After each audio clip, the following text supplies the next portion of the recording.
Place preposition లో to ఎప్పుడు use చేయాలి, ఫర్ ఎప్పుడు యూజ్ చేయాలి చూద్దాం. మనం జనరల్ గా మాట్లాడేటప్పుడు నేను సినిమాకి వెళ్తున్నాను అంటే ఐఎమ్ గోయింగ్ టు మూవీ అంటాం.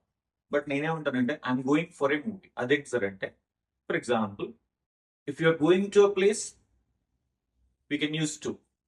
ఫర్ ఎగ్జాంపుల్ సి, నేను థియేటర్కి వెళ్తున్నాను, I'm going to theatre because theatre is a place. థియేటర్కి ఎందుకు వెళ్తున్నాం అంటే సినిమాకి వెళ్తున్నాం అండి. Movie is a purpose, so I'm going for a movie. నేను రెస్టారెంట్కి వెళ్తున్నాను, I'm going to restaurant because restaurant is a place.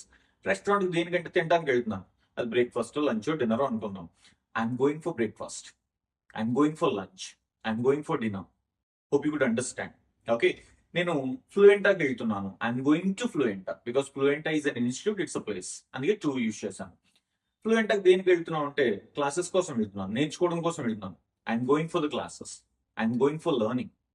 అర్థమైందా? సో సింపుల్ అండి. సో మనం వెళ్ళేది ప్లేస్ అయితే టు యూజ్ చేద్దాం, మనం వెళ్ళేది పర్పస్ అయితే ఫర్ యూజ్ చేద్దాం. ఫినిష్డ్.